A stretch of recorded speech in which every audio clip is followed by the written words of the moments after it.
आप सभी विद्यार्थियों का स्वागत है आज के हमारे डिस्कशन में। आज हम पढ़ेंगे आपका जो सब्जेक्ट है इंट्रोडक्शन टू लॉ, उसमें techniques in law and remedies in law का भाग 2।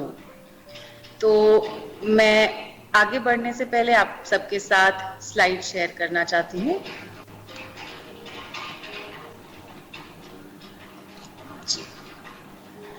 तो आज के डिस्कशन में हम देखेंगे कि जो अपराधों से जुड़े हुए जो भी कानून है हमारे भारत में, उसको चलाने के लिए किस तरह के प्रिंसिपल्स हैं जिन पे वो आधारित हैं। उसके बाद हमारी जो कानूनी प्रक्रिया है जिसमें कि भारतीय दंड संहिता 1860 है, उसके अंदर क्राइम जो है, उस अपराध जो है, उस पे क्या क्या धाराएं हैं वो हम देखेंगे। और उसके बाद आखिरी में हम देखेंगे सूचना का अधिकार 2005 यानी कि राइट टू इंफॉर्मेशन एक्ट 2005, उससे जुड़े हुए जो मेन प्रोविजंस हैं, प्रावधान हैं, उसको हम देखेंगे। मेरा नाम स्वाति सिंह परमार है। मैं असिस्टेंट प्रोफेसर हूँ धर्मशास्त्र नेशनल लॉ यूनिवर्सिटी से। तो चलिए आज का जो हम डिस्कशन है वो शुरू करते हैं। पहले हम देखते हैं कि अपराध क्या है, व्हाट इज क्राइम। तो अपराध की आप सबके दिमाग में कुछ ना कुछ धारणा होगी, लेकिन अपराध जो हम सोचते हैं और क्या उसका असल में प्रारूप है, उसका क्या असल में उसका मतलब क्या है कानूनी भाषा में, ये जानना हम सबके लिए बहुत ही जरूरी है। तो क्राइम का मतलब हम अक्सर सोचते हैं कि मतलब किसी तरह का डिसओबीडियंस या किसी तरह की अवज्ञा है, कोई निर्धारित चीज है जो हमें किसी प्रकार से करनी है और वो हम उसकी अवहेलना कर रहे हैं, हम उसकी अवज्ञा कर रहे हैं, हम उसको फॉलो नहीं कर रहे हैं, तो उसका मतलब क्राइम हो सकता है। ये एक बहुत ही सिंपल सा, बिना क्राइम की डेफिनेशन जाने हुए क्राइम का प्रारूप है जो अक्सर हम अपने दिमाग में लेते हैं। अपराध की अगर हम बात करें, क्राइम की अगर हम बात करें, तो उसमें दो चीजें बहुत ही जरूरी हैं। एक तो ये कि अपराध हर एक देश में अलग अलग संहिताओं के हिसाब से उसमें निर्धारित होता है। तो भारत में जो भारतीय दंड संहिता है, उसमें जो क्राइम है, जरूरी नहीं कि वही अपराध किसी और देश की दंड संहिता में भी पाए जाएं। तो अपराध क्या है, ये इस पे बहुत निर्धारित है कि जिस देश में हम रहते हैं, जिस कंट्री के हम निवासी हैं, उसके लॉ के हिसाब से, उसका जो कानून है उसके हिसाब से अपराध क्या बताया गया है। तो अपराध वो चीज है जो भी कानूनी रूप से मना की गई है, पहली चीज। और मना क्या की गई है हम ये आगे देखेंगे। आमतौर से जो चीजें कानूनी रूप से मना है उसका विवरण हमें मिलता है भारतीय दंड संहिता 1860 में। लेकिन सिर्फ कानूनी रूप से मना होना ही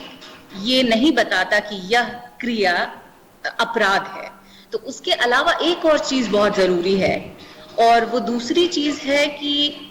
वो कृत्य इस प्रकार का हो कि जो समाज के मॉरल सेंटिमेंट्स हैं, सामाजिक जो भी मॉरल धारणाएं हैं, उसके बहुत ज्यादा खिलाफ हो, उसके अगेंस्ट हो। तो एक ऐसा कृत्य जो कानूनी रूप से मना हो, बिल्कुल, लेकिन साथ ही वो ऐसा कृत्य हो कि सामाजिक जो भी हमारी मोरालिटी से रिलेटेड, एथिक्स से रिलेटेड धारणाएं हैं, उसके बहुत ज्यादा खिलाफ हो। और इसका हम अगर देखते हैं एग्जाम्पल के तौर पे, तो रॉबरी या फिर डकैती या डकैती हिंदी में, मर्डर, खून, रेप, बलात्कार, तो इन चारों एग्जाम्पल्स में जो आप देख रहे हैं, ये चारों चीजें अगर हम देखें तो भारतीय दंड संहिता में ये चारों मना की गई हैं। मतलब कानून के तहत ये मनाही है ऐसे एक्ट्स की। और साथ ही ये इस तरह के कृत्य हैं जिनसे एक पूरी सोसाइटी का, हमारे पूरे समाज, भारतीय समाज के जो मॉरल सेंटिमेंट्स हैं वो हर्ट होते हैं, उनको दुख पहुंचता है, उनको ठेस पहुंचता है। तो अपराध में दो चीजें बहुत ही जरूरी हैं मूल रूप से। एक कि वो कानूनी तौर पे मना हो उस कानून में जिस देश के हम निवासी हैं, और दूसरा कि समाज में जितने भी मॉरल सेंटिमेंट्स हैं उनको वो ठेस पहुंचाए, वो इस तरह का कृत्य हो। अब अगर हम बात करते हैं कि मॉरल सेंटिमेंट्स जो होते हैं सोसाइटी के, समाज के, वो होते क्या हैं, तो ये जो एक फ्रेज है मॉरल सेंटिमेंट्स ऑफ सोसाइटी, ये बहुत ही फ्लेक्सिबल टर्म है। फ्लेक्सिबल का मतलब कि इसका अलग अलग रूपों के, अलग अलग इंसानों के लिए अलग अलग रूप हो सकते हैं। जैसे किसी के लिए, आप में से किसी के घर में हो सकता हो एक ही कास्ट में ही शादी करनी हो, दूसरे कास्ट में शादी अलाउड ना हो, घर वाले ना माने। लेकिन हो सकता हो आपके पड़ोस में कोई और फैमिली रहती है जिनको लगे कि नहीं, दूसरे कास्ट में शादी कर सकते हैं। तो आपके घर के लिए दूसरे कास्ट में शादी करना, यानी कि अंतरजातीय विवाह करना, इमोरल हो सकता है आपकी फैमिली के लिए, लेकिन दूसरे ही आपके पड़ोस के घर के लिए अंतरजातीय विवाह करना इमोरल नहीं हो सकता। तो इस उदाहरण में हम देखते हैं कि जो मॉरल सेंटिमेंट्स हैं वो एक परिवार के दूसरे परिवार से अलग हो सकते हैं। कभी पारिवारिक मतभेद भी हो सकता है मॉरल सेंटिमेंट्स में, जैसे कि आपके माँ बाप को लगे कि अंतरजातीय विवाह करना बिल्कुल ही इमोरल है, लेकिन आपको लगे कि नहीं, अंतरजातीय विवाह करना इमोरल नहीं है। हो सकता हो अंतर रिलीजन विवाह करना इमोरल हो, लेकिन अंतरजातीय विवाह करना इमोरल नहीं है। तो देखिए, इंसान के मॉरल सेंटिमेंट्स आपके अलग हो सकते हैं मुझसे, मेरे अलग हो सकते हैं किसी और से। तो इसीलिए मॉरल सेंटिमेंट्स ऑफ सोसाइटी जो ये फ्रेज है, इसको निर्धारित करना कि क्या होगा, क्या इसका मापदंड होगा, ये जो हमारे न्यायालय हैं या ये जो हमारे कानून हैं, इसके लिए बहुत ही मुश्किल हो जाता है, क्योंकि ये बहुत ही फ्लेक्सिबल टर्म है, जो कि हर किसी के लिए इसका प्रारूप अलग अलग हो सकता है। साथ ही इसका प्रारूप समय और जगह के हिसाब से बदल सकता है। जैसे कि जो चीज भारत में इमोरल है, वो चीज अमेरिका में जरूरी नहीं कि इमोरल हो। जैसे कि भारत में अगर आप लिव इन रिलेशनशिप में हैं, साथ रह रहे हैं शादी के बगैर,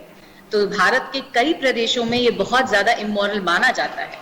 लेकिन अगर हम अमेरिका की बात करें या किसी भी और यूरोपियन जो देश हैं उनकी बात करें, तो वहां ये इमोरल शायद उतनी हद तक नहीं माना जाता होगा जितना हमारे यहाँ माना जाता है।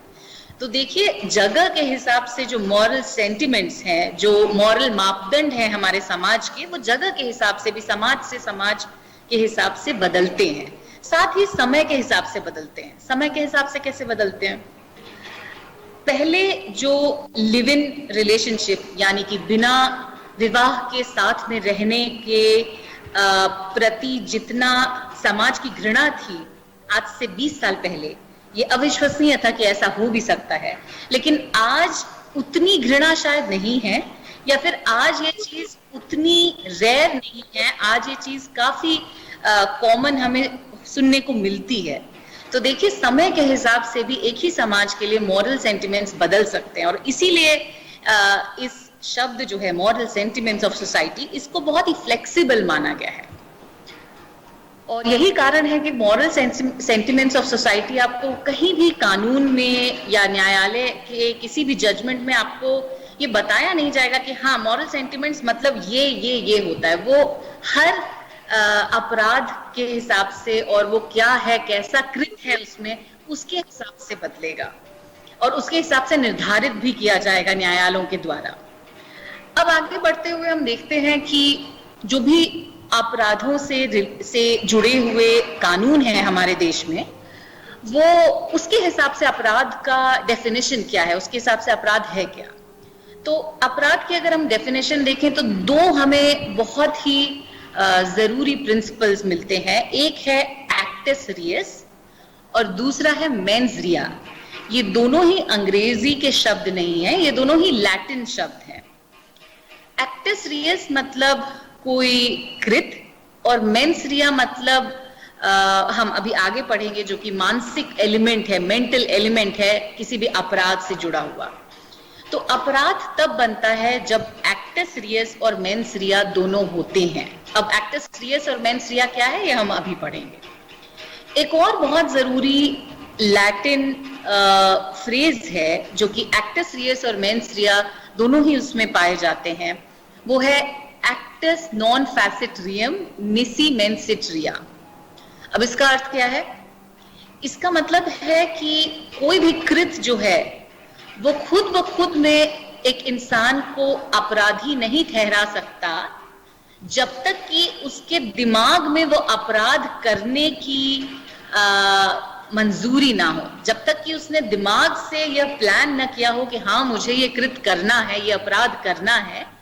तब तक कि सिर्फ उससे वो अपराध हो जाए तो उसे हमें अपराध नहीं मानना चाहिए। इसका क्या मतलब है? जैसे कि आपके किसी दोस्त से आपके हाथ पे गर्म पानी गिर जाए गलती से, और वहीं दूसरी तरफ आपका कोई दोस्त जो कि आपसे ईर्ष्या रखता है वो गर्म पानी जानबूझ के आप पे उड़ेल दे। ये दोनों कृत जो हैं अलग अलग हैं। ये दोनों कृत अलग क्यों हैं? क्योंकि इसमें मानसिक रूप से वो करने की इच्छा नहीं है। तो ये जो मानसिक रूप से किसी अपराध को करने की इच्छा होती है, इसी को हम मेंस रिया कहते हैं, और जिसके बगैर किसी भी कृत को अपराध नहीं ठहराया जा सकता हमारे कानून के हिसाब से। अब अगर हम बात करते हैं एक्टस रियस की, तो एक्टस रियस मतलब कोई भी गिल्टी एक्ट, मतलब कोई भी कृत जो असल में आपराधिक होने की तरफ हमें इशारा कर रहा हो, जो कि आपराधिक हो। अब एक्ट का मतलब, कृत मतलब सिर्फ कृत ही नहीं, एक्ट का मतलब इन ओमिशन भी होता है। मतलब या तो कानूनी रूप से आपको कहा गया है कि ये मत कीजिए, या आपको कानूनी रूप से कहा गया है कि ये कीजिए। जैसे कि अगर आपको कहा गया है कि आप किसी इंसान को ना मारिए, मतलब मारने का एक्ट ना कीजिए, और या फिर आप किसी इंसान की जान बचाइए, मतलब किसी की जान बचाने के लिए आप कुछ करें, तो एक्ट और ओमिशन दोनों चीजें जरूरी, दोनों चीजें हो सकती हैं। किसी अपराध में हो सकता हो आपको कुछ करने के लिए कहा गया हो और आप ना करें इसीलिए अपराध है, और कहीं पे आपको कुछ ना करने के लिए कहा गया और आप करें तो फिर वो अपराध होता है। तो इसलिए एक्ट और ओमिशन दोनों हो सकता है एक एक्टस रियस के जो एलिमेंट हम कह रहे हैं उसको निर्धारित करने में। एक्टस रियस का एक और बहुत इंपॉर्टेंट बात है कि उसमें जो एक्टस रियस है, जो भी आपका कृत है, जो आपने जानबूझ के किया गया कृत है, जिसे हम एक्टस रियस कहते हैं, वो जानबूझ के किया गया हुआ कृत जो है वो एक्चुअली में जानबूझ के किया गया हो, मतलब वो स्वेच्छा से किया गया हो, वॉलेंट्री, खुद ब खुद आपने जानते हुए बूझते हुए कि ये इस प्रकार का कृत है, इससे हो सकता हो सामने वाले की जान चले जाए, इससे हो सकता हो सामने वाले की मौत हो जाए, इससे बैंक में रॉबरी होगी, इससे बैंक में डकैती होगी, उस जो कृत है उसका प्रारूप समझते हुए जानबूझकर आप वो कृत करें, इस चीज को हम एक्टस रियस कहते हैं। तो वॉलेंट्री एक्ट मतलब कि स्वेच्छा से करना वो कृत को, ये बहुत जरूरी है एक्टस रियस क्या है उसको समझने के लिए। अब इसमें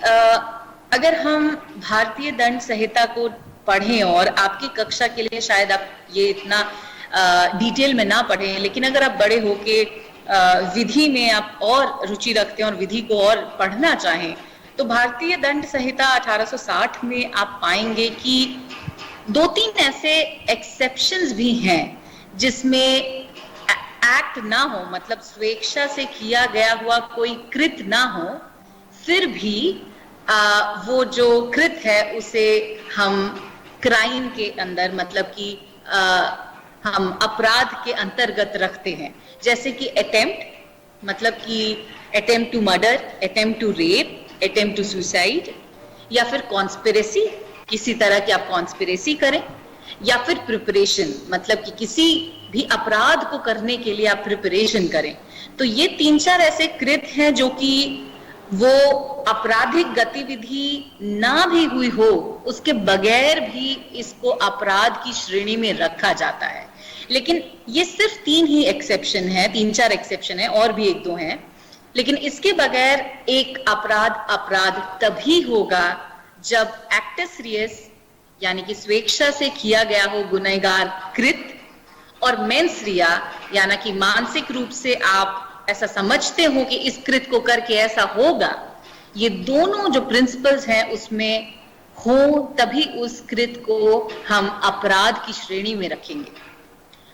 अब मेंस रिया, जैसा कि हम समझ चुके हैं, मेंस रिया मतलब आपराधिक मनस्थिति या फिर हमारा जो दोषपूर्ण मन होता है, मतलब हमारे मन में पहले से ही एक कुछ आपराधिक क्रिया, आपराधिक गतिविधि को करने की स्वेच्छा हो और उस मनस्थिति में हम वो कृत करें, तो ये होता है मेंस रिया। अब जो मेंस रिया का कॉन्सेप्ट है, ये इंग्लैंड में शुरू हुआ, डेवलप हुआ। इंग्लैंड में 16वीं शताब्दी के आसपास सिर्फ जो कृत होता था उसको मद्देनजर रखते हुए न्यायालय जो थी इंग्लैंड की, वो अपराधों को अपराध की श्रेणी में रखती थी। लेकिन फिर कुछ दिनों बाद ऐसा हुआ कि कभी कभी ऐसा भी होता है कि कोई कृत किया गया है, लेकिन वो कृत किसी दोषपूर्ण मन से नहीं किया गया है, लेकिन वो कृत गलती से हो गया है, या वो कृत किसी भी कंपल्शन में हो गया है। जैसे कि आपको आपके घर में कोई गुंडा या डाकू घुस आता है और वो आपके सर पे बंदूक रख के कहता है कि चलो मेरे साथ, तुम बैंक को लूटने चलो, और वो इस वजह से कि आप बैंक को लूटने चले आपके घर वालों को, आपके परिवार वालों को बंदी बना लेता है, और उसके बाद आप उसके साथ मजबूरी में बैंक को लूटने जाते हैं। तो उस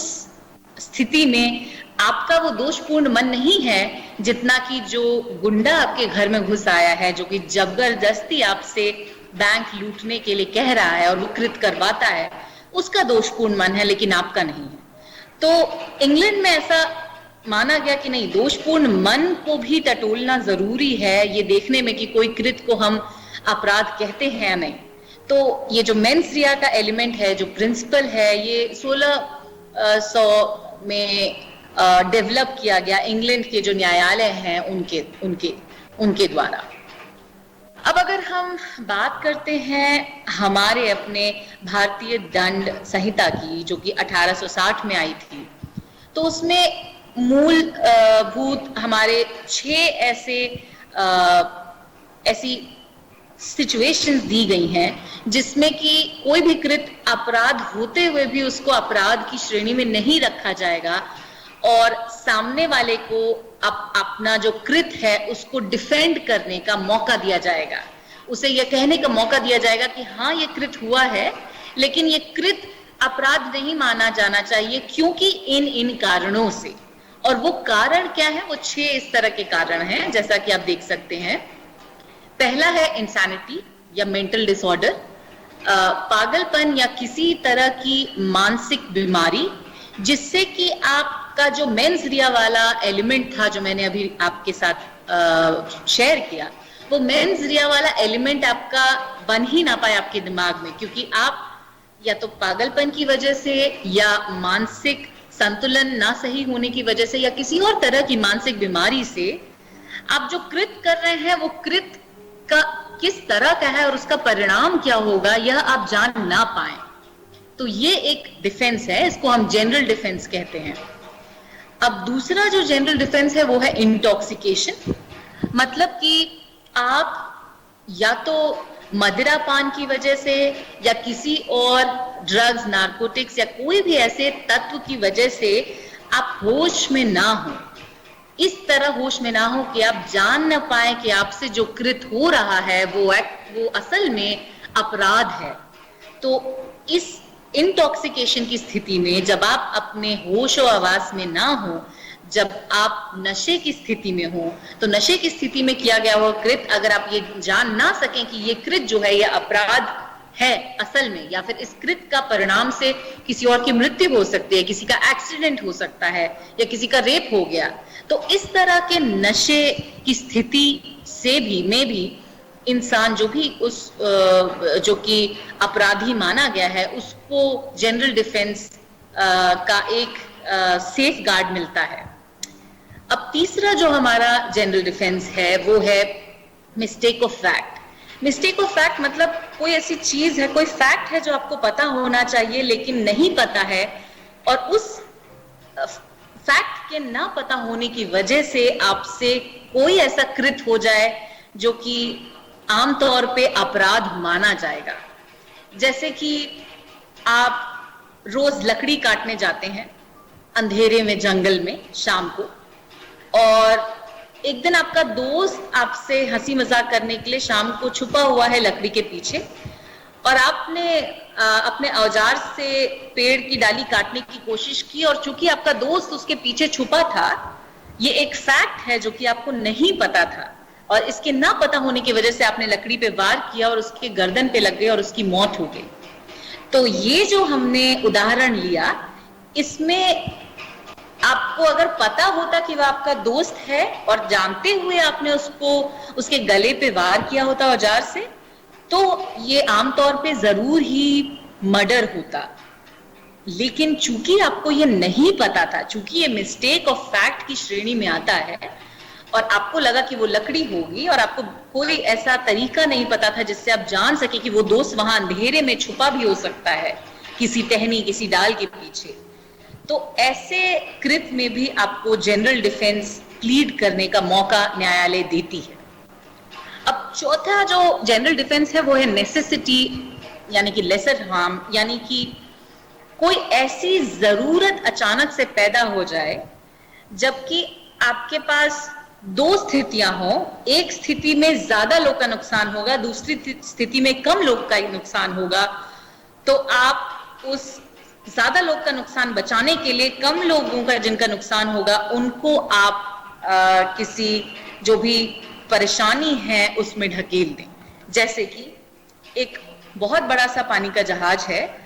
और वो आ रहा है, और सामने से उसने देखा कि दो और पानी के जहाज आ रहे हैं, एक जिसमें कि 20 लोग हैं और एक जिसमें कि 7 लोग हैं। अब पानी के जहाज के पास पीछे जाने का रास्ता नहीं है, रुकने का रास्ता नहीं है, क्योंकि वो बहुत ही ज्यादा स्पीड में है। वो या तो अपना जो डायरेक्शन है वो 20 लोग से भरी हुई जो जहाज है वहां ले जा सकता है, और या फिर वो 5 लोग जो है, 7 लोग जो भरे जहाज है वहां ले जा सकता है। दोनों ही जो उदाहरण है इसमें ये जो जहाज है ये बहुत बड़ी है, तो इसीलिए उसके चाहे 20 लोग वाली जहाज चाहे 7 लोग वाली जहाज के तरफ जाने से, टकराने से जो 7 या 20 लोग वाली जहाज है उन दोनों ही डूब जाएंगे। तो जो ये जहाज है उसको जो चला रहा है कैप्टन, वो यह सोच रहा है कि 20 लोग को मैं बचा लेता हूं और 7 लोग की तरफ अपनी जहाज का रुख मोड़ देता हूं, जिससे कि 7 ही लोग मरेंगे लेकिन 20 को मैं बचा लूंगा। तो इस तरह का जो 1 या 2 सेकंड का टाइम मिलता है किसी बहुत ही ऐसे तनावपूर्ण सर्कमस्टांसेस में, जब इंसान के पास ऐसी ऑप्शन सिर्फ 2 या 3 ही हों जिसमें एक बड़े नुकसान को बचाने के लिए छोटा नुकसान करना पड़ता है, तो उस छोटे नुकसान वाले कृत्य को हम अपराध नहीं मानते हैं। और अगर जो अपराध जिसको अपराधी माना जा रहा है वो अगर जनरल डिफेंस प्लीड करने में कामयाब हो जाता है, तो न्यायालय उस तरह के कृत्य को अपराध अमूमन नहीं मानते।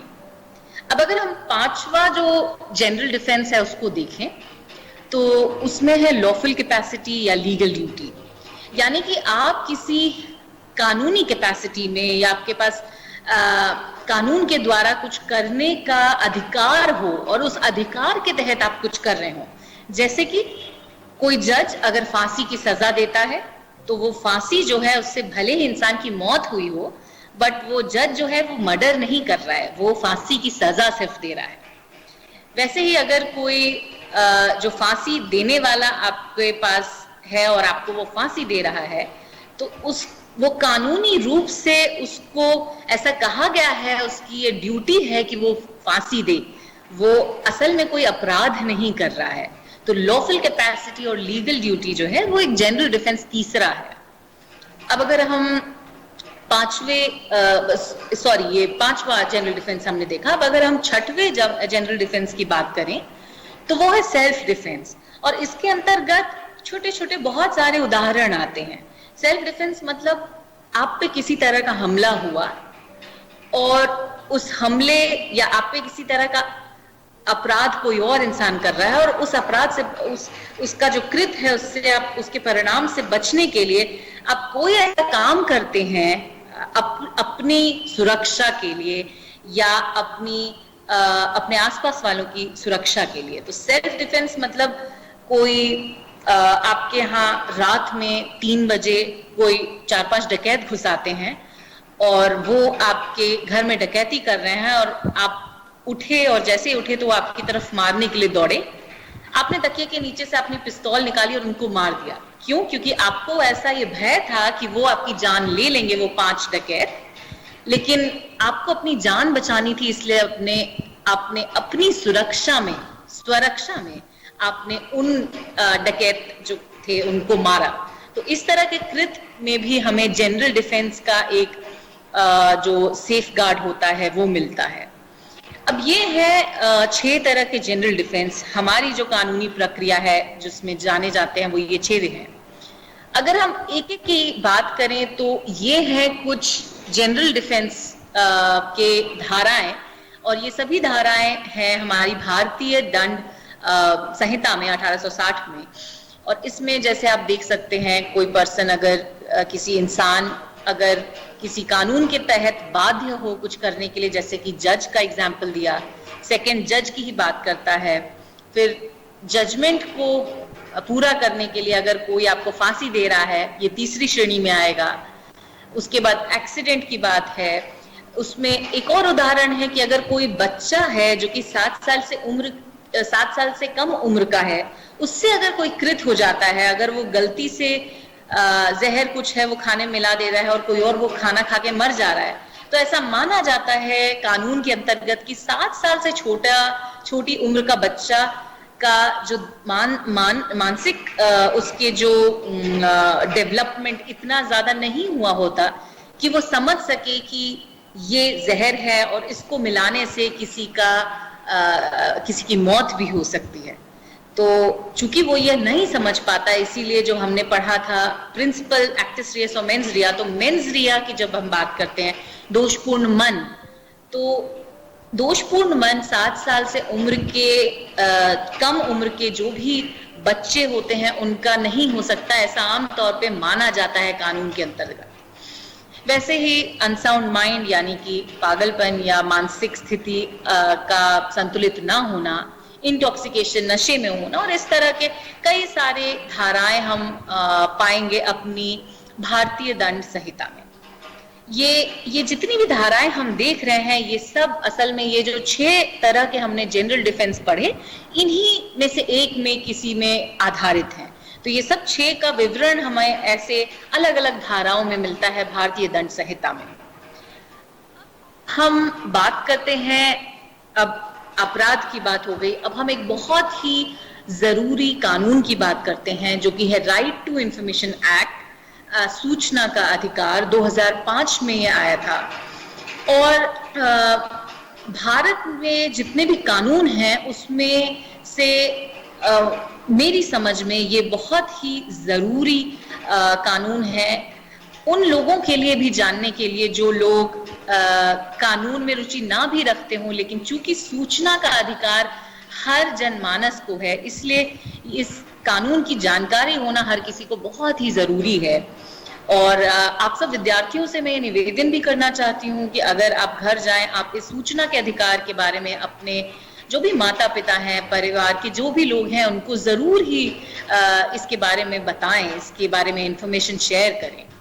तो सूचना का अधिकार क्या है? सूचना का अधिकार एक कानून है हमारे यहाँ जो कि जितने भी लोक प्राधिकरण होते हैं उसमें पारदर्शिता और उसमें उनका उत्तरदायित्व निर्धारित करने के लिए ये कानून लागू किया गया है। जैसा कि आप जानते हैं कि जो लोक सेवाएं हैं, जो पब्लिक अथॉरिटीज से रिलेटेड जितने भी ऑफिस हैं, जो सेंट्रल गवर्नमेंट के ऑफिसेज हैं, स्टेट गवर्नमेंट के ऑफिसेज हैं, जो एजुकेशनल इंस्टीट्यूशंस हैं, जो विद्यालय हैं जो कि गवर्नमेंट के अंतर्गत आते हैं, जो कि पब्लिक अथॉरिटी या कि लोक प्राधिकरण के अंतर्गत आते हैं, वो उनमें करप्शन की बहुत बड़ी दिक्कत पाई गई है। पिछले कई वर्षों से करप्शन के बारे में बहुत ही चर्चाएं होते आ रही हैं। सिर्फ करप्शन की बात नहीं है, बात इसकी भी है कि हम किसी भी पब्लिक ऑफिस में जाते हैं, हम एप्लीकेशन लगाते हैं, हम उनसे कुछ किसी तरह का अपना कोई भी काम कराने जाते हैं और हम एप्लीकेशन पे एप्लीकेशन देते रहते हैं और हमें कभी भी यह पता नहीं चलता कि हमारी एप्लीकेशन का क्या हुआ, या हमें कहीं से कोई पॉलिसी मिलनी है उसका क्या हुआ, हमें कहीं पे कोई फीस माफ होनी है तो वो क्यों नहीं हुई, हमें कोई किसी तरह की प्रणाली है उससे कोई फायदा मिलना है वो क्यों नहीं मिला, हमारे जो हक अधिकार हैं वो हमें मिलने थे लेकिन वो किसी भी पब्लिक ऑफिस में हम जाते हैं उससे रिलेटेड हम देखते हैं कि हमें इंफॉर्मेशन बहुत ही डिलेड, बहुत ही लेट मिलती है, उसमें सालों बीत जाते हैं और हम जान नहीं पाते कि हमारी जो एप्लीकेशन है वो किस स्टेज पे है या उसका हुआ क्या, उसका निर्धारित उसका क्या हुआ असल में। तो इन सब दिक्कतों को हटाने के लिए और पारदर्शिता और उत्तरदायित्व पब्लिक अथॉरिटीज का निर्धारित करने के लिए ये सूचना का अधिकार हम सबको मिला है और इसके अंतर्गत हम किसी भी पब्लिक अथॉरिटी से या पब्लिक अथॉरिटी के अंतर्गत आने वाली कोई भी जो भी ऑफिस है उनसे हम सूचना मांग सकते हैं, क्योंकि सूचना का अधिकार हर भारतीय को है। अब अगर आपको ये सूचना मांगनी है कि इतनी फीस थी और मेरी इतनी फीस वापस आनी थी लेकिन मेरी इतनी फीस इस पॉलिसी के अंतर्गत वापस क्यों नहीं आई, तो उससे जुड़ी हुई जो भी विभाग है, जो भी सरकारी विभाग है, उस विभाग को आप सूचना का अधिकार के अंतर्गत एक एप्लीकेशन दे सकते हैं और उस एप्लीकेशन से आप सूचना मांग सकते हैं और ये आपका हक है। और ये जो सूचना का अधिकार से जुड़ा हुआ कानून है, ये ministry of personnel public grievances and pensions जो है हमारी मिनिस्ट्री, उसके इनिशिएटिव पे आई थी। अब इससे जो भी हमारे लोग गण हैं जिनको मानसिक, शारीरिक या आर्थिक रूप से बहुत ही परेशानियां और विडंबनाएं झेलनी पड़ती हैं करप्शन की वजह से या पारदर्शिता ना होने की वजह से, उन लोग समझ ही नहीं पाते कि सरकारी विभाग में उनकी जो शिकायत थी या उनकी जो रिक्वेस्ट थी उसका हो क्या रहा है। तो ये सारी जो दिक्कतें पब्लिक को थी, इन दिक्कतों का निवारण करने के लिए यह कानून लागू किया गया। अब इस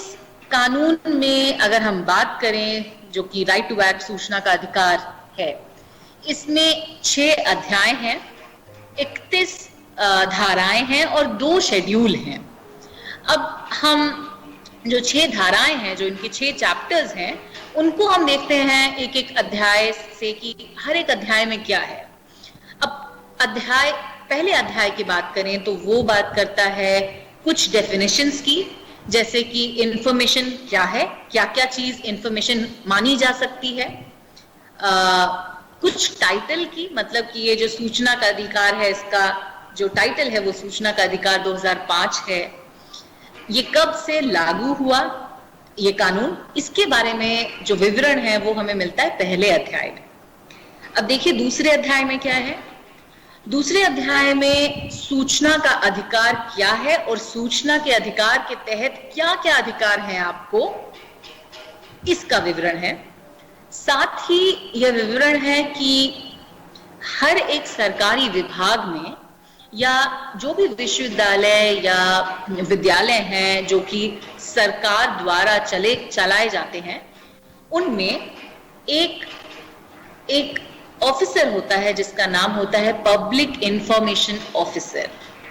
मतलब कि वो एक इंसान जिसका दायित्व ये होता है कि उसके पास जितने भी सूचना के अधिकार के एप्लीकेशंस आए, वो उन एप्लीकेशंस भेजने वालों को उनको वो सूचना मुहैया कराए, मतलब वो उनको सूचना प्रदान करे। तो पब्लिक इंफॉर्मेशन ऑफिसर क्या होता है और उसके दायित्व क्या होते हैं, ये हमें मिलता है अध्याय 2 में। साथ ही उसका क्या डेजिग्नेशन होगा, जैसे कि उसका डेजिग्नेशन हमने भी देखा, पब्लिक इंफॉर्मेशन ऑफिसर PIO बोलते हैं, वो उसमें इसका विवरण अध्याय 2 में है। साथ ही हम कैसे यह हम कैसे यार रिक्वेस्ट कर सकते हैं कि हाँ हमें ये सूचना चाहिए और इस प्रकार की सूचना चाहिए। तो वो जो आपकी एप्लीकेशन रिक्वेस्ट है वो किस प्रकार की होगी, उसमें क्या क्या चीजें होनी चाहिए, आप उसे किसको लिखेंगे और उसका प्रारूप क्या होना चाहिए, ये सब आपको मिलता है अध्याय 2 में। और जो पब्लिक इंफॉर्मेशन ऑफिसर है उसके पास जब वो एप्लीकेशन आएगी सूचना मांगने के लिए, तो उसको सूचना वो किस प्रकार से देगा, वो कैसे सूचना देने के लिए बाध्य है, ये भी हमें अध्याय 2 में मिलता है। साथ ही हमें एक बहुत ही जरूरी चीज अध्याय 2 में मिलती है जो कि है ग्राउंड्स फॉर रिजेक्शन, यानी कि कौन कौन ऐसे ग्राउंड हैं जिसमें कोई आपकी जो एप्लीकेशन है सूचना के लिए उसको रिजेक्ट भी किया जा सकता है। हालांकि ये ग्राउंड बहुत कम है, लेकिन हाँ ऐसी ग्राउंड्स का विवरण है जिसके अंतर्गत हम सूचना देने के लिए बाध्य नहीं भी हैं। जैसे कि जो सरकारी विभाग है उसकी कोई गुप्त जानकारी हो जो कि उसके सिक्योरिटी से रिलेटेड हो, तो सिक्योरिटी पर्पस से वो सरकारी विभाग उस सूचना को देने के लिए बाध्य नहीं होता, और ये एक ग्राउंड होगा आपकी एप्लीकेशन रिजेक्ट करने के लिए। लेकिन आमतौर पे लगभग सभी सूचनाएं जिनको जानने का आप पे हक है, आपके पास हक है, वो सब ही आपको प्रदान करना दायित्व है पब्लिक इंफॉर्मेशन ऑफिसर का। अब इसके बाद चलते हैं तीसरे अध्याय पे। तो तीसरा अध्याय या थर्ड चैप्टर बात करता है सेंट्रल इंफॉर्मेशन कमीशन की, यानी कि सेंटर पे, मतलब एक नेशनल लेवल पे एक इंफॉर्मेशन कमीशन होता है जिसे हम सेंट्रल इंफॉर्मेशन कमीशन कहते हैं, जो कि CIC है। और साथ ही जो कि हम अध्याय 4 में देख रहे हैं कि स्टेट इंफॉर्मेशन कमीशन है, यानी कि हर प्रदेश में, भारत के हर प्रदेश में एक एक स्टेट इंफॉर्मेशन कमीशन, या कि छोटे में अगर हम बोलें तो SIC है। और वो हर एक SIC को गवर्न करने के लिए, उनकी जो गतिविधियां हैं उनको स्ट्रीमलाइन करने के लिए और उनको गाइडलाइंस प्रदान करने के लिए हमारे पास सेंटर में एक बॉडी है जिसे हम बोलते हैं CIC, या कि सेंट्रल इंफॉर्मेशन कमीशन। और वो सेंट्रल इंफॉर्मेशन कमीशन रेगुलेट करती है जो बाकी हर प्रदेश में स्टेट इंफॉर्मेशन कमीशन हैं उनको। अब हम बात करते हैं 5वें अध्याय की। तो 5वें अध्याय में जो भी सेंट्रल इंफॉर्मेशन कमीशन की हमने बात की, या फिर जो हर एक प्रदेश में स्टेट इंफॉर्मेशन कमीशन है, उनके क्या क्या दायित्व हैं, उनमें उनके पास कैसे कोई भी अपील आ सकती है। अपील क्या होती है? मान लीजिए उदाहरण स्वरूप आपने एक सूचना के अधिकार के तहत आपने एक एप्लीकेशन दी किसी सरकारी विभाग के PIO को, वो एप्लीकेशन आपकी रिजेक्ट हो गई और आपको सूचना नहीं दी गई। आपने उसके खिलाफ एक अपील की, फिर से रिक्वेस्ट की। उसी सरकारी विभाग में एक और इंसान होता है जिसका डेजिग्नेशन होता है अपीलेट अथॉरिटी, जहां आप अपील कर सकते हैं, जहां आप किसी भी तरह की रिक्वेस्ट कर सकते हैं। अपीलेट अथॉरिटी को आप कहते हैं कि इस PIO ने मुझे ये जानकारी देने के लिए मना कर दिया है, आप मुझे ये जानकारी प्रदान करिए। और वह अपीलेट अथॉरिटी जो है वो भी वह जानकारी नहीं दे पाता है, तो आप स्टेट इंफॉर्मेशन कमीशन के पास जा सकते हैं उस अपीलेट अथॉरिटी के खिलाफ कि यह जानकारी जानना मेरा अधिकार है और यह जानकारी मुझे नहीं मिली, और इसलिए आप स्टेट इंफॉर्मेशन कमीशन जो है वो मुझे या जो भी जानकारी है ये मुझे बताए। तो ऐसे उदाहरण में, ऐसी परिस्थिति में जो स्टेट इंफॉर्मेशन कमीशन है वो जो भी सरकारी विभाग की हम बात कर रहे हैं उस सरकारी विभाग के जो PIO है यानी कि पब्लिक इंफॉर्मेशन ऑफिसर, साथ ही उसके ऊपर जो एक और अथॉरिटी है अपीलेट अथॉरिटी, उन दोनों को अपने समक्ष प्रस्तुत होने के लिए एक ऑर्डर इशू करेगी और स्टेट इंफॉर्मेशन कमीशन पूछेगी कि आप यह जानकारी देने के लिए बाध्य थे और तो भी आपने यह जानकारी नहीं दी, तो यह जानकारी आपने क्यों नहीं दी इसका विवरण बताएं। और अगर उनका जो भी विवरण है, उनका जो भी उत्तर आता है, वह अगर उत्तर ऐसा ना हो कि असल में ये सही उत्तर है, बट यह बस किसी तरह की ऐसा एक अटेम्प्ट हो कि नहीं हम बस चाहते हैं कि वो सूचना हम ना दें, हालांकि हम बाध्य हैं लेकिन हम नहीं देना चाह रहे, इस तरह का चीज दिखाए, दर्शाए, तो फिर स्टेट इंफॉर्मेशन कमीशन जब ये समझ जाए कि नहीं ये सूचना देना था लेकिन ये सूचना नहीं दे रहे हैं ये पीआईओ और एपिलेट ऑफिसर अथॉरिटी, तो फिर पीआईओ और अपीलेट अथॉरिटी जो कि उस सरकारी विभाग के हैं उन पर किसी तरह की पेनाल्टी भी लगाई जा सकती है, यानी किसी तरह का पनिशमेंट उनको किसी तरह का आर्थिक पनिशमेंट भी उन पे किसी तरह का निर्धारित किया जा सकता है, और जो कि बहुत ही एक सीरियस तरह का पेनाल्टी होती है। अब एसआईसी और जो कि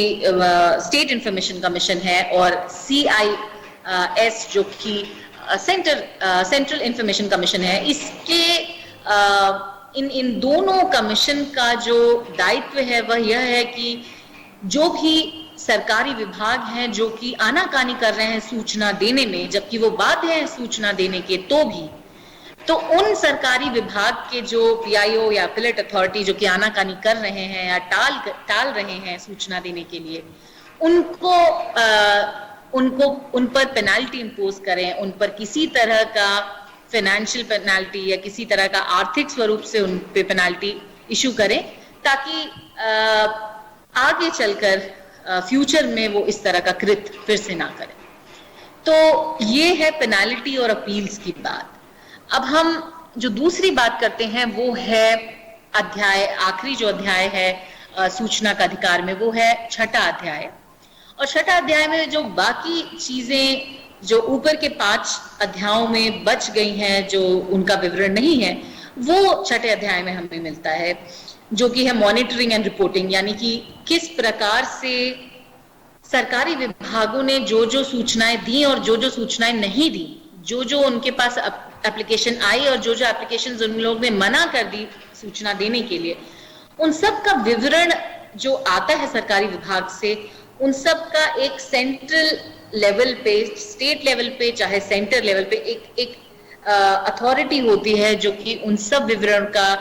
एक समीक्षा करती है, मॉनिटरिंग करती है और रिपोर्ट करती है कि हाँ इस सत्र में इतनी सूचना के अधिकार की एप्लीकेशन आई, इतनी एप्लीकेशंस का निवाकरण हो गया, इतनी एप्लीकेशंस रिजेक्ट कर दी गई तो क्यों रिजेक्ट कर दी गई, या फिर उन रिजेक्शन के खिलाफ जो भी अपील आई स्टेट इंफॉर्मेशन कमीशन में या सेंट्रल इंफॉर्मेशन कमीशन में, तो उन अपील का क्या हुआ। तो ये सब सूचना के अधिकार से जुड़े हुए जितने भी मामले होते हैं किसी भी सरकारी विभाग में या स्टेट इंफॉर्मेशन कमीशन या सेंट्रल इंफॉर्मेशन कमीशन में, उन सब का रिपोर्टिंग और उन सब की मॉनिटरिंग, उन सब की समीक्षा जो है कैसे की जानी है, इसके बारे में हमें विवरण मिलता है अपने छठे अध्याय में। अब एक 2013 में एक इस सूचना का अधिकार जो 2005 में आया, उसका एक अमेंडमेंट भी हुआ था, उसमें संशोधन हुआ था, और उसके अंतर्गत जो भी पॉलिटिशियंस हैं, मतलब जो भी हमारे नेता हैं, वह बाध्य नहीं हैं अपने बारे में कोई भी सूचना देने के लिए। ये 2013 का जो संशोधन है, यह जो पब्लिक अथॉरिटी, जो लोक प्राधिकरण से रिलेटेड जितनी भी अथॉरिटी है, लोक प्राधिकरण के जो दायरे हैं तय, उस दायरे से जो हमारे नेता हैं उनको बाहर रखती है, ताकि नेता अगर उस दायरे में आ गए तो जितने भी हमारे नेतागण हैं उनको सूचना देनी पड़ेगी, अपने से जुड़ी हुई सूचना, चाहे कि वो अपने आर्थिक रूप से किसी तरह की सूचना हो, उनसे जुड़ी हुई कोई उनकी निजी संपत्ति के लिए कोई सूचना हो, उनका पुराना जो भी कोई क्रिमिनल रिकॉर्ड, कोई भी आपराधिक रिकॉर्ड जो हो उससे जुड़ी कोई सूचना हो, या फिर उनकी शिक्षा कैसी हुई है उससे जुड़ी कोई सूचना हो। तो नेतागण जो भी हैं, जो हमारे पॉलिटिशियंस हैं, उनसे जुड़ी जो भी सूचना है, जो एमपी एमएलएज हैं, ऑफिस बेयरर्स जो हैं, उनसे जुड़ी जो भी सूचना है, उस सूचना को वो देने के लिए बाध्य नहीं है। ये करने के लिए 2013 में एक संशोधन आया, और आज का दिन बहुत जरूरी है इस हमारा जो डिस्कशन है उसमें यह बताने के लिए कि सूचना का अधिकार जो ये कानून है, इसमें अभी 2020 में आज एक और संशोधन आने वाला था जो कि राज्यसभा में जो कि डिस्कशन चल रहा था और अब वो लोकसभा में आ चुका है आज ही। तो आज ही के दिन वह बिल जो है, वह कानून में संशोधन आया नहीं है, लेकिन संशोधन आने के पहले की प्रक्रिया को हम जो कानून की भाषा है उसमें हम बिल कहते हैं। तो संशोधन करने के पहले जो एक ड्राफ्ट आया है कि ये संशोधन होना चाहिए, इस बात का आज ही के दिन लोकसभा में डिस्कशन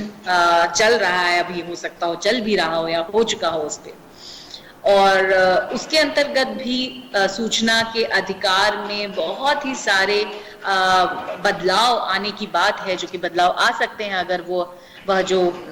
कानून है, जो संशोधन है, वो पास हो गया हो। तो किसी भी कानून के पास होने के लिए जरूरी है कि राज्यसभा लोकसभा दोनों में वह पारित हो गया, दोनों में वह पास हो गया हो। तो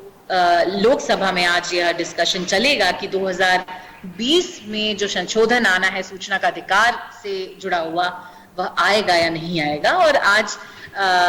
शाम या रात्रि तक आपको इसके बारे में जानकारी जरूर मिल जाएगी। अगर आप देखना चाहें, आप टीवी या इंटरनेट पे इससे जुड़ी जानकारी देख भी सकते हैं। साथ ही मैं बताना चाहूंगी कि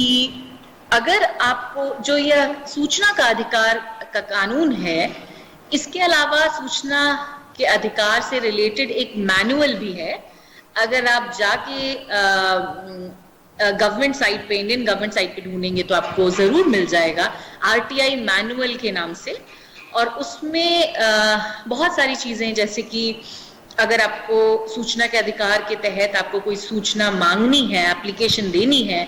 तो वो एप्लीकेशन किस तरह की देनी है, उसमें फीस कितनी लगनी है, 10 रुपए की, 5 रुपए की, स्टैम्प पेपर लगना है कि क्या तरीका होना चाहिए फीस देने का, डिमांड ड्राफ्ट लगना है कि कैसे होनी चाहिए, तो इस सब का विवरण है। और इसके अलावा अगर आप इंटरनेट पे यह टाइप करेंगे, how to get information from public authorities of the central government under the right to information act 2005, तो अगर आप यह टाइप करते हैं इंटरनेट पे, तो आपको सूचना से अधिकार के संबंधित जो भी जानकारी है, उससे किस तरह से सूचना मांगी जा सकती है, कहाँ से सूचना मांगी जा सकती है, क्या प्रारूप होना चाहिए आपके एप्लीकेशन का, इससे जुड़ी सभी जानकारी आपको मिल जाएगी। तो आप चाहें तो यह नोट भी कर सकते हैं। अब एक और जरूरी बात कि सूचना कैसी मांगी जा सकती है। सूचना एक तो आप लिखित रूप से मांग सकते हैं कि मैंने इस विश्वविद्यालय में BA के एडमिशन के लिए अपना फॉर्म भरा था और मेरा एडमिशन जो है कैंसिल कर दिया गया, तो मेरा एडमिशन क्यों कैंसिल कर दिया गया, मुझे यह बताया जाए। इस तरह का आप एक एप्लीकेशन लिख सकते हैं उस विश्वविद्यालय के जो PIO है उन। एक और जरूरी बात कि सूचना के अधिकार से जुड़े हुए जानकारी कि किस प्रकार से सूचना मिलनी चाहिए और किस सरकारी विभाग, किस विश्वविद्यालय या किस स्टेट गवर्नमेंट या सेंट्रल गवर्नमेंट के सरकारी विभाग का PIO कौन है और अपीलेट अथॉरिटी कौन है, इसका विवरण आपको उस सरकारी विभाग या उस विश्वविद्यालय के वेबसाइट पे मिलेगा। तो अगर आपको किसी विश्वविद्यालय के से सूचना के अधिकार के अंतर्गत कोई सूचना मांगनी है, तो आपको उसके वेबसाइट पे देखना पड़ेगा। जाके आपको वेबसाइट पे एक जरूर से सेक्शन मिलेगा RTI, और उस RTI को जब आप क्लिक करेंगे तो आपको मिलेगा कि उस विश्वविद्यालय में या अगर किसी सरकारी विभाग की बात है तो उस सरकारी विभाग में कौन है PIO, कौन है अपीलेट अथॉरिटी, तो इसके बारे में आपको उस वेबसाइट पे जाना पड़ेगा। अब हर एक सरकारी विभाग कानूनी तौर से बाध्य है एक PIO और साथ ही एक अपीलेट अथॉरिटी अपॉइंट करने के। तो अगर कोई सरकारी विभाग है, अगर कोई विश्वविद्यालय है जो कि सूचना के अधिकार के दायरे में सरकारी विभाग माना जाता है, तो फिर वह बाध्य है कानून के अंतर्गत, सूचना के अधिकार के कानून के ही अंतर्गत, कि वह अपने विश्वविद्यालय में, अपने किसी भी तरह के और भी जो विद्यालय या किसी भी तरह के और एजुकेशन इंस्टीट्यूशन है या सरकारी विभाग जो हैं, उनमें एक PIO और अपीलेट अथॉरिटी अपॉइंट करें। साथ ही वह यह भी बाध्य है कि वह अपनी वेबसाइट पे ये जो इंफॉर्मेशन है कि ये हमारे यहाँ के पीआईओ है, ये हमारे यहाँ के अपीलेट अथॉरिटी है, ये इसका इंफॉर्मेशन भी, इसकी जानकारी भी अपने वेबसाइट पे जरूर दें। तो अगर आपको आपके घर से संबंधित, आपके परिवार से संबंधित कोई भी ऐसी दिक्कत है जिसमें आपको कोई सूचना की आवश्यकता है, मैं जरूर ये कहूंगी कि आप सरकारी विभाग में, स्कूल, विश्वविद्यालय या जो भी जिस भी सरकारी विभाग से जुड़ी हुई आपको सूचना की आवश्यकता है, उसके वेबसाइट पे जाके पीआईओ का डिटेल निकाल के उनको जरूर एक चिट्ठी आप भेज सकते हैं कि मुझे यह जानकारी चाहिए और कृपया यह जानकारी मुझे प्रदान करें। साथ ही पहली तो चीज है कि आप एक ऐसी चिट्ठी लिख सकते हैं, एप्लीकेशन लिख सकते हैं, उसकी फीस के साथ, फीस बहुत ही मामूली होती है, तो उस फीस के साथ आप वो एप्लीकेशन लिख सकते हैं कि यह सूचना हमें आवश्यक है, यह हमको कृपया कर आप प्रदान करें। दूसरा एक और तरीका होता है जो कि हमें आरटीआई मैनुअल, जो मैंने अभी बात की, उसमें होता है। उसमें उसके अंतर्गत हम यह भी रिक्वेस्ट कर सकते हैं उस सरकारी विभाग से कि हमें, जो कि हम पिछला उदाहरण लेते हैं कि मैंने बीए में आपके विश्वविद्यालय में एडमिशन लेने की कोशिश की थी, लेकिन मेरा एडमिशन निरस्त कर दिया गया, मेरा एडमिशन नहीं हुआ। तो मेरा एडमिशन निरस्त करने से रिलेटेड जितने भी दस्तावेज हैं, वो दस्तावेज मैं खुद आकर देखना चाहूंगा आपके विश्वविद्यालय में। तो इस तरह का भी आप एप्लीकेशन दे सकते हैं। एक तो आप एप्लीकेशन दे सकते हैं कि वह दस्तावेज आप हमें प्रदान करें, हमें वापस भेजें हमारे पते पे। और दूसरा एक और तरीका है कि आप यह कह सकते हैं कि मेरा एडमिशन निरस्त करने से जुड़े हुए जो भी दस्तावेज हैं, जिन जिन नियमों के तहत आपने निरस्त किया है, या जो जो आपने रीजन दिया है कि इस कारणों की वजह से निरस्त किया गया है, वो कारण जो भी कागज में लिखे गए हैं, वो मैं आपके फिजिकली, मतलब खुद ब खुद आके पर्सनली आपके विश्वविद्यालय में आके देखना चाहूंगा। इसे हम इंस्पेक्शन ऑफ डॉक्यूमेंट भी कहते हैं। तो दो तरीके आरटीआई के यानी कि सूचना के अधिकार के अंतर्गत दो तरीके हैं जिससे हम सूचना ले सकते हैं। एक कि हम मांगे कि वह सूचना, हमें जो भी दस्तावेज हैं वो हमें फोटोकॉपी करके भेज दिए जाएं, और दूसरा कि हमें जो भी दस्तावेज हैं हमें यहाँ अलाउ किया जाए, हमें यहाँ परमिशन दी जाए कि हम खुद ब खुद आके वो दस्तावेज देख सकें। वो दस्तावेज देखने से रिलेटेड जो भी हमारे जो चार्जेस हैं, जो हमारी फीस है दस्तावेज देखने की या इंस्पेक्शन ऑफ डॉक्यूमेंट की, वो भी हमें आरटीआई मैनुअल में मिलती है। यानी कि पहला आधा घंटा आप देख सकते हैं दस्तावेज मुफ्त, और उसके बाद 1 घंटे के आपके 10 रुपए या 15 रुपए। तो इस तरह की जानकारी भी आपको आरटीआई मैनुअल में मिलती है। अब आप आज का हमारा जो इंट्रोडक्शन टू लॉ विषय है, इसमें हमने जो आज पढ़ा, जो कि अपराध के रिलेशन में, या फिर जो भारतीय दंड संहिता के रिलेशन में हमने जो पढ़ा, या सूचना का अधिकार के रिलेशन में हमने पढ़ा, तो ये हमारा पूरा जो हमारा techniques in law and remedies in law का भाग 2 है, यह अब आज हमारा कंप्लीट होता है। और चूंकि सूचना का अधिकार एक बहुत ही जरूरी और बहुत ही एम्पावरिंग कानून है आप सब के लिए, हम सब के लिए, तो इसलिए मैं ये आशा करती हूँ कि किसी भी तरह की सूचना की अगर आपको जानकारी हो चाहिए, आपको या आपके परिवार वालों को, कि ऐसा क्यों नहीं हुआ या ऐसा क्यों किया किसी सरकारी विभाग ने, तो जरूर वो सूचना के लिए आप एक एप्लीकेशन डालें। यह आपके सीखने के लिए भी बहुत अच्छी प्रक्रिया होगी, और आपको आरटीआई एक्ट और आरटीआई मैनुअल जो है उसके बारे में बहुत ही अच्छी तरह से उसकी बारीकियां समझने का ये बहुत अच्छा अवसर भी होगा। तो इसी के साथ आज का जो हमारा डिस्कशन है वो हम खत्म करते हैं। अगर आपको कानून से जुड़ा हुआ कोई भी जानकारी और चाहिए, या आपको कानून या आपको अपराध से जुड़ा हुआ कोई भी जानकारी चाहिए, या आपको अपराध क्या है उसके बारे में और पढ़ने की रुचि है, तो आप लोग बिल्कुल ही जो भारतीय कानून, भारतीय दंड संहिता है 1860 की, उसे जाके जरूर ही खरीद सकते हैं, या वह ऑनलाइन अवेलेबल भी है, उसका बेयर एक्ट, तो उसके बारे में और पढ़ सकते हैं, और जो जनरल डिफेंस आज हमने डिस्कस किया उसे आप और डिटेल में भी पढ़ सकते हैं। तो इसी के साथ मैं आज का जो हमारा डिस्कशन है वो खत्म करती हूँ, और आप सबको मेरी तरफ से ऑल द बेस्ट। अपनी रुचि जो है पढ़ाई में वो हमेशा बरकरार रखिए और पढ़ते रहिए, आगे बढ़िए, अपने परिवार, अपने समाज, अपने प्रदेश और देश का नाम रोशन करते रहिए। धन्यवाद। Thank you. ओके।